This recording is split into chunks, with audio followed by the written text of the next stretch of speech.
Welcome to That Davis Show, and today we are lucky enough to be joined, I should say, by Rob Stats Guerrera, NFL host of the SB Nation NFL and Niners Nation. Let me say that again, in Niners Nation. Follow him at Stats on Fire. First of all, wait, how did you get the name Stats? Of course, it has something to do with stats, but how did this nickname Stats come about? So it started years ago. I used to be an intern at ESPN Radio. My first job was to just sit in the radio studio and hand the people on the air statistics that I saw on the TV screens in front of me. And so another producer walked by and they were like, "Who's that kid in the studio?" And somebody else said, "I don't know, Stats," because that's all I did at the time. And so from then on, nobody at ESPN Radio ever used my actual first name. How long ago was this? That was probably 2006, 2007. Okay. All right, you came a long way, Stats. So look at you shining in that beautiful 49ers red. 49ers. So I'm on this show called Sean and Maya in the morning. They're on this network called Chicago Sports Zone. This is a discussion that we have outside of being on Under Center for NBC and all this other stuff that I do. All right. Mm-hmm. But the discussion that we have is having side boos in sports. All right. So outside of your home team, you may have a team, your home team may be bad, or you just may have another team through the players that are on it, or you just like that team. Growing up, the 49ers were my side boo. All right. Particularly, probably, even though I know he's the better quarterback, Steve Young's 49ers were really my side boo. You know what I'm saying? I love Joe Montana, but I mean, I think Steve Young may be my favorite quarterback. All right. When you're talking about everything, I feel like Fran Tarkenton is the guy that really, I think, for today's quarterback made mobile quarterbacks the thing. Okay. But I feel like that Randall Cunningham took it to another level, but I feel like Steve Young, he worked it out. You know what I'm saying? Like to me, you can kind of see how he always kind of favors mobile quarterbacks. He views himself as one of the caretakers of that. And I always love it. So I'm a huge Steve Young guy to give you that to open up this interview. All right. Well, I like hearing that, but I don't know about this whole side boo thing. What? You can't have a side boo? No, you can't have it. Come on, man. You pick your team and that's it. You can't have backup options. See, this is the problem with this is you haven't been a Bears fan. All right. So, I mean, I'm sure you weren't there during the Bill Walsh years of the 80s. And probably maybe in your youth, you still had the fringes of the Super Bowl. Maybe you were sentient during the 05 reign, which was magnifique if you had a side boo. All right, to tell you. It was, listen, on Fox, you used to turn on 49ers game just to watch the first half and then to sit there and see what the opposing team try to catch up in the second half. Oh, that loaded team. Listen, I won't get into how much from the ownership, and I'm talking about back owner, all right? Like, I love the 49ers growing up. So I'm happy that you didn't need a side boo for Stats, all right? Come on, man. I mean, the 49ers, largely since Steve Young retired, your guy, have been awful. Really, they've had the weirdest scenario Jeff Garcia ever. For a little bit. Jeff Garcia was okay, but he wasn't Steve Young. He wasn't. But you know what? I've never had a Jeff Garcia. Yeah, that's true. Well, the Bears are a situation unlike any other.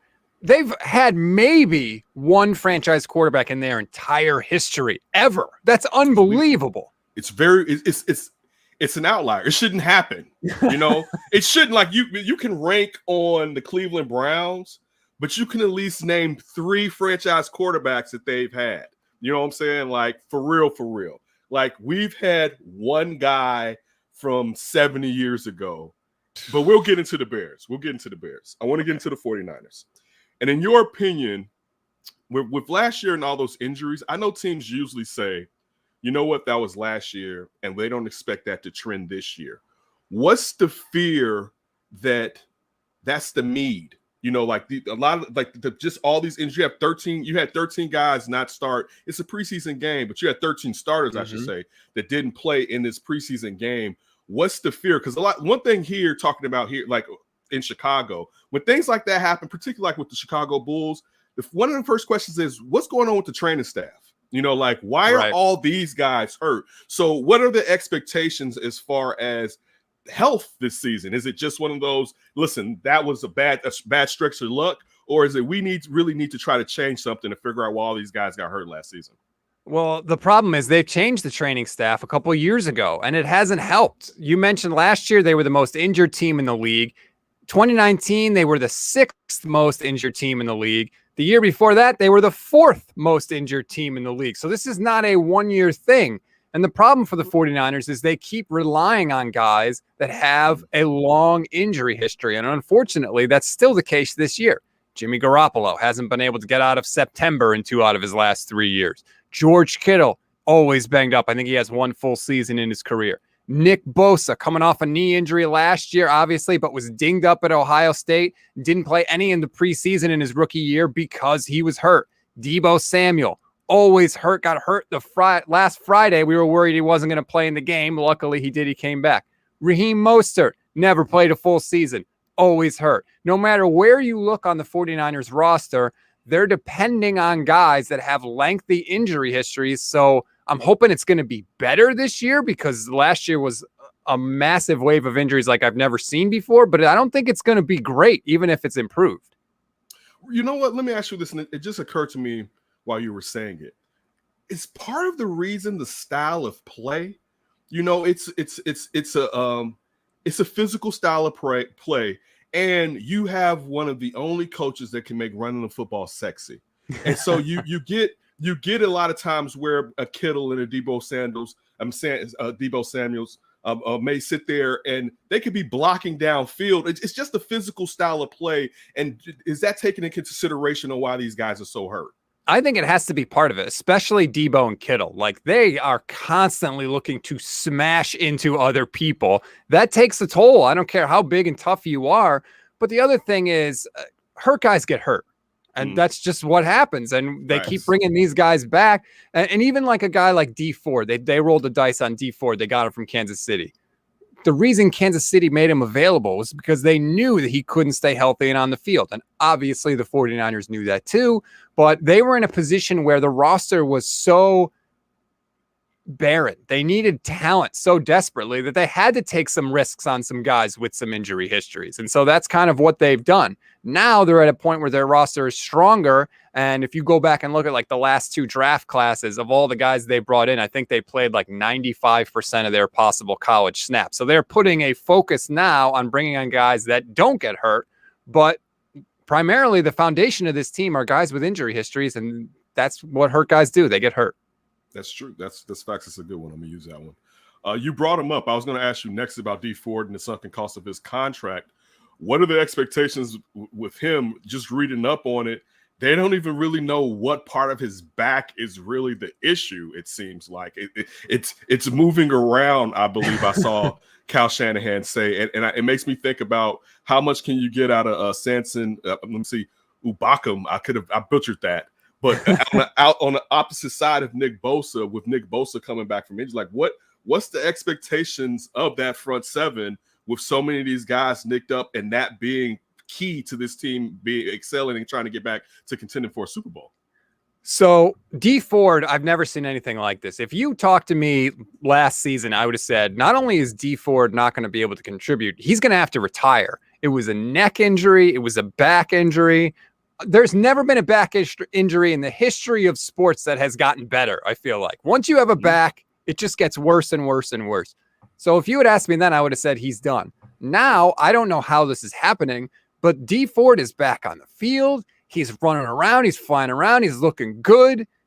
Supposedly, he's going to play this year. Now, he started the last year, too, and he played 1 game, and he got hurt, and he never came back. So we'll see if it lasts. But my hope is between D Ford and the aforementioned Samson Ebukam that they can combine to be what D Ford was himself in 2019. Maybe they each only play, one guy plays 8 games, one guy plays 9 games, but you don't need a superstar on the other side from Bosa because he's going to attract all the attention. He's getting all the double teams. You just need somebody that can win their one-on-one matchup. So if I can get Ford and I can get Samson Ebukam, I'm good. Like, that should be enough to provide a formidable pass rush. Plus, you have Eric Armstead. Plus, you have Javon Kinlaw.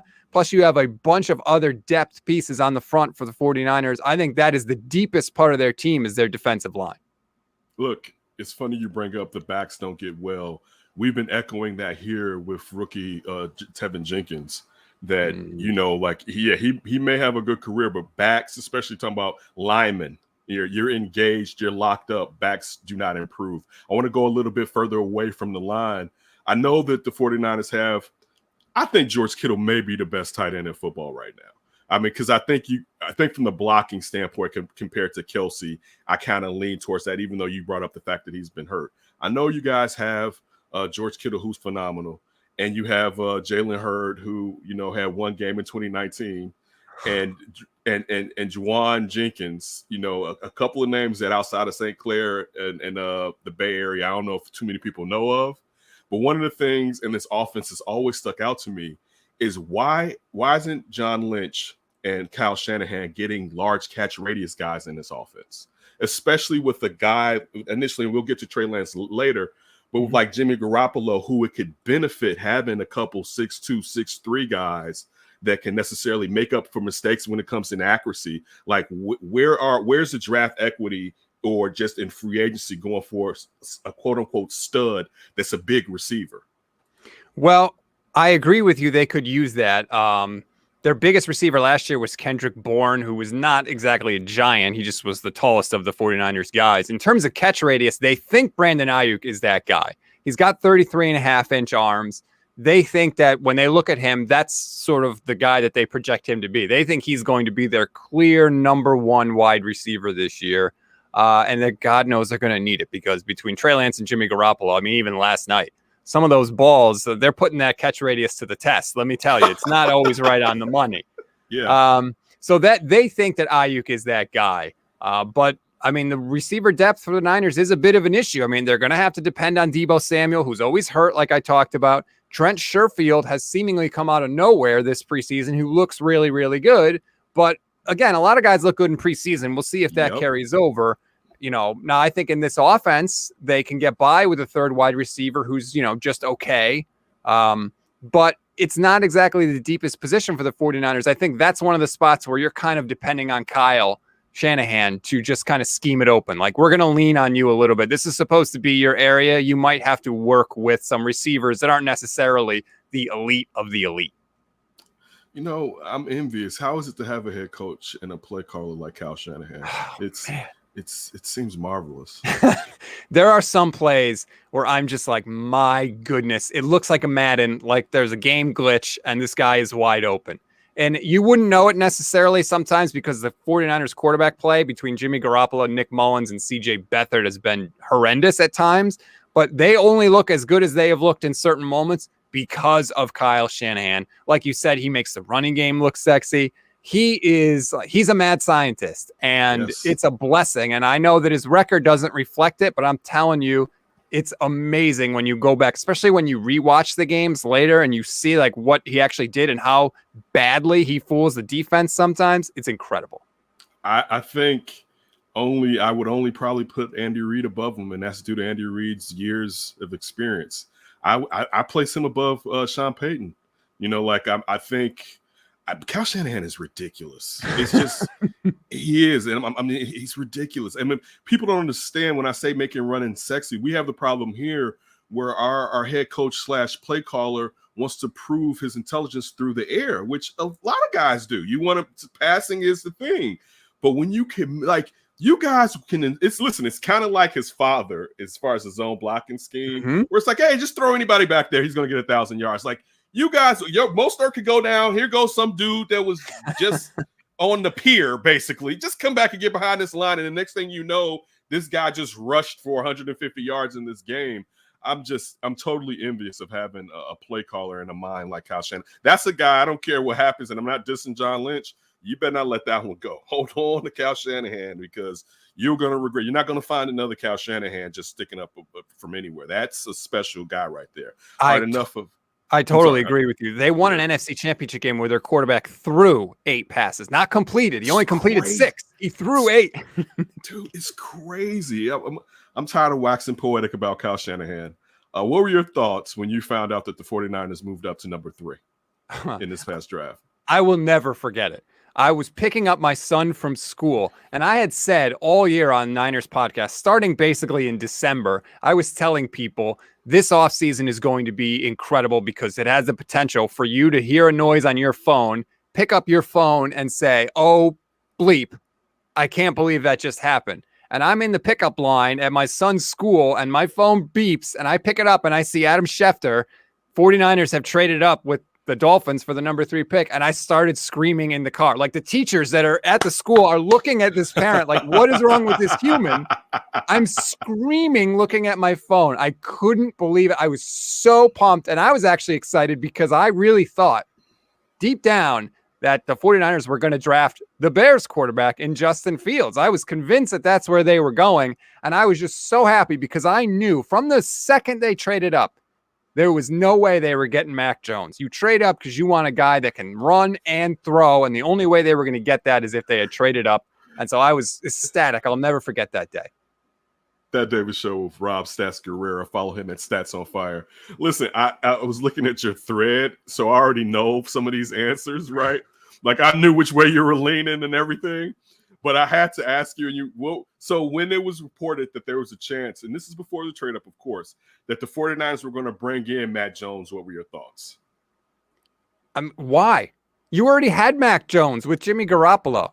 Jimmy Garoppolo is a guy that can make some reads and throw the ball, generally where it's supposed to go and move your team down the field very, very methodically. That's who Mac Jones is. And I don't mean to say that as a knock on Mac Jones. In fact, Mac Jones is a much better deep ball thrower than Jimmy G. I was thinking that too. But that's not the offense that Kyle Shanahan has to run. And you had to decide, like, do you want to have to run an offense that you have to run, or do you want to be able to run an offense that you get to run?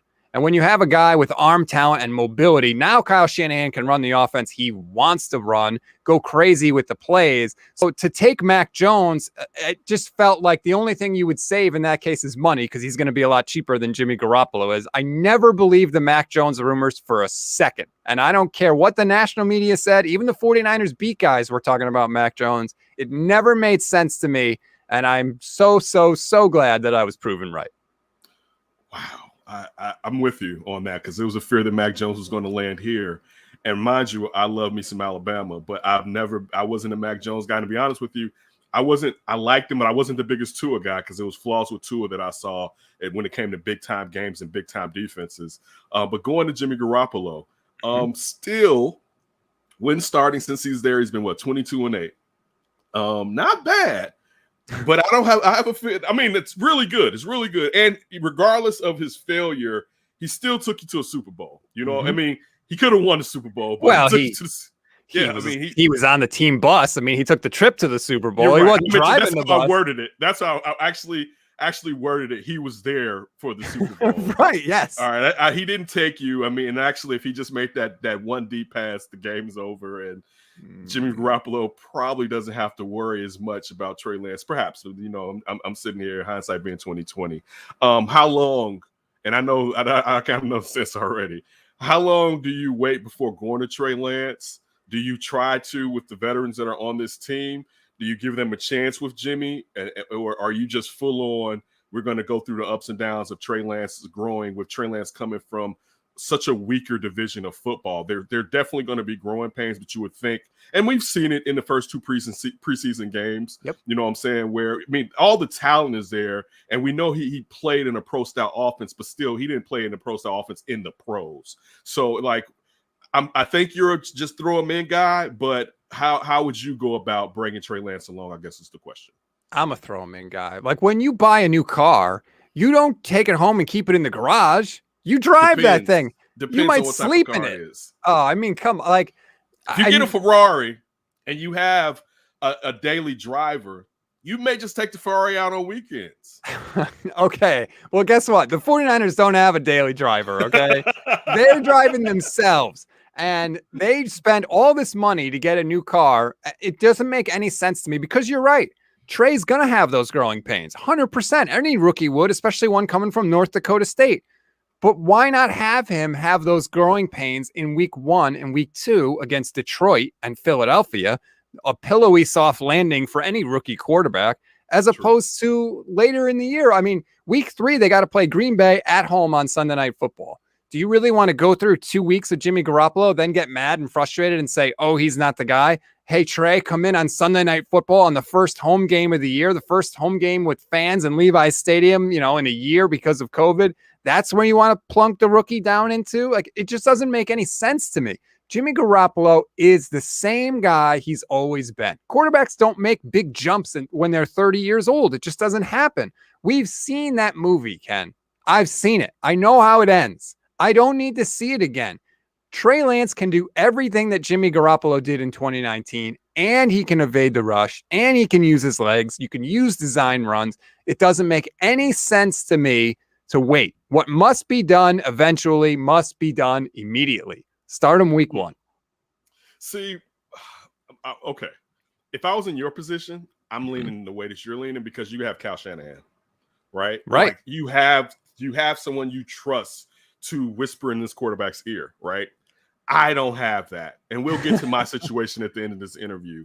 But it's still, I'll say this much. There's still a part of me, and you bringing up how pillowy soft the beginning of the season is with Philly and Detroit. With the Bears going to Sophie Stadium to play the Rams, which I know you guys you played the Chargers in the stadium. Yeah. But still, the fear of Aaron Donald being just accosting poor Justin Fields is like, I'm good. I'm good off of that one. I feel like that's why Andy Dalton got $10 million, so he can be the crash test dummy in this situation. But when you're talking about, okay, the third game against the Packers, why not just have Jim? Because listen, Jimmy should win the first 2 games. So why not? Why not just have Jimmy go for all 3? All right, and then the loss to the Packers being the trigger to go ahead and get Trey in. And I don't know what the record is or the schedule is after the Packers, but then put Trey in for past the Packers, who are going to come in with some thunder. Because I think that you're in a better spot if you're the 49ers, right? You want Trey Lance's growing pains to come as early as possible so that when he's playing games in November and December and January, he's still a rookie, but he's not, quite a rookie. You know what I'm saying? Like, he has some games of experience under his belt. The longer you wait to put him in, the more you just delay all those growing pains. And it doesn't make sense to me to have those growing pains occur later in the season when the games might mean more. I just put him in early, let him grow. All his problems, I feel like, are solved with actual game reps. Okay. The longer you wait, he only played 1 game last year because of COVID. Now we want to wait to put him in the regular season game. By the time this guy gets in there, he's going to have played 1 game in a year and a half. I'm not sure that actually solves any problems. I don't know what magical thing he's going to learn on the bench in another 2 or 3 or 4 weeks sitting on the bench that he couldn't learn by playing. I got you, Rob. All right. NFC West, does this division belong to the Rams? Give me your preview for the NFC West this upcoming season. Yeah, I can never count Seattle out because Russell Wilson is just that damn good. But Pete Carroll seems hell-bent on doing everything he can to stop Russell Wilson from being as good as he can be. I look at the Rams, and there's a lot of 49er fans that say, the 49ers own the Rams. What are you worried about? And I think those people are out of their mind. Sean McVay's been winning 10 games and going to the playoffs with Jared Goff as his quarterback. Right. Now he gets Matthew Stafford, a guy that everybody says, we all pretty much agree, Matt Stafford is better than Jared Goff. And so people think Sean McVay is suddenly going to win less with that defense. I think the Rams are going to be a monster. I think they're going to be a big problem. And I clearly see them as the division favorites at number 1. And then I would put Seattle, San Francisco, pretty much a toss-up at number 2. And I have the Cardinals a distant 4th because I don't think Cliff Kingsbury knows a damn thing about defense. And I don't think he can coach his way out of a paper bag. I'm so with you. His adaptation is lacking in the game, before the game. It's funny. Me and Ryan went over and we debated this division. And this team had more meat on the bone, but it was hard for me to say that I wanted to say them above the Rams, but they would have to stay healthy. Like, everyone has to be healthy. And I don't know, in any football team, it's very rare that you get an entire season where all of your most important players are healthy. And you saw that from last year. But the talent is there and the coaching is there. But I just don't know if you're going to put it all together. And also, going along with what you were saying, for them to really beat the Rams, it's going to be Trey Lance would have to be the difference maker. Because if you have a whole season of Jimmy Garoppolo he can't take you to that level to probably get past the Rams in the long run. So I'm with you, but I mean, still, that you guys got some nice treats in the cabinet, to say the least. Last one. Go ahead. What are you about to say? Well, I was going to say, as long as they don't have waves of injuries, like if Deebo Samuel misses a couple games during the year, but the other receivers are there, they'll figure it out, especially with Kyle Shanahan. Last year, what crushed them is they lost multiple guys at the same spot all at once. Nick Bosa, Solomon Thomas on the defensive line.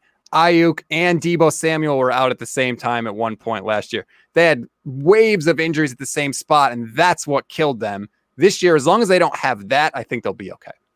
All right. And from the outside looking in, the Bears this season, and also how would you bring along Justin Fields? What do you expect from the Bears this season, and how would you bring along Justin Fields? Okay, see, those are two very different questions. I'm glad you said that. I expect them to go with Andy Dalton to start the season. I don't know why. Everyone can see that Justin Fields is more talented than Andy Dalton.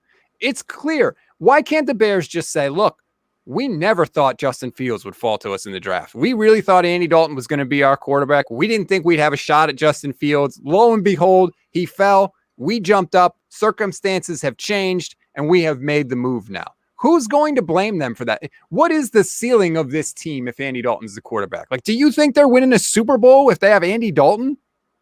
I don't think they're winning a Super Bowl this year with either one, but they get closer, of course, with Justin Fields than with Andy Dalton, even through the ups and downs. My only fear, and I said it to you, my caveat to you earlier was, and I like this guy, but I hate to say it, is Matt Nagy. He has been the question mark.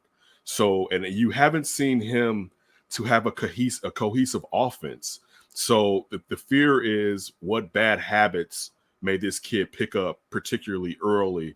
So that's kind of, I was a later on in the season. I've gone to the third game. It's funny that talking about how you want to get ready for the third game against the Packs and you want to start them to get ready and Trey Lance. Yep. I've gotten to the point where I'm like, by the third game, just let Justin go out there or whatever. I do not want Justin Fields to face the Rams. I'm telling you, especially, I'm sure you've seen that hit he took this past weekend. Yeah, I don't want any of that action coming from the Rams. All right.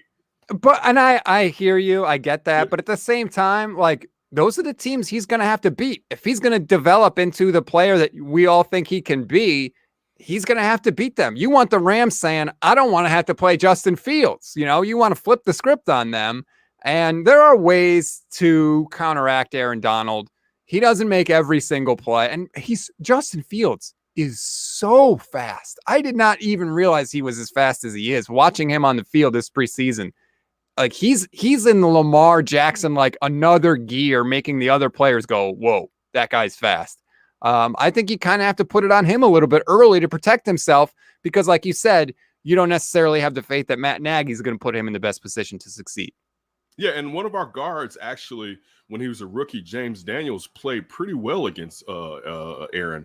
But still, I have a fear. And then you have the former Bears, Leonard Floyd on the edge, who they messed that situation up. It's just, keep the kid away from me. I'm with you. So you get 2 games, cupcake games, to get your guy ready, and we're throwing him in the fire. And it's just like, I don't know if we have the proper weapons behind him. And I'm not even talking about on the field.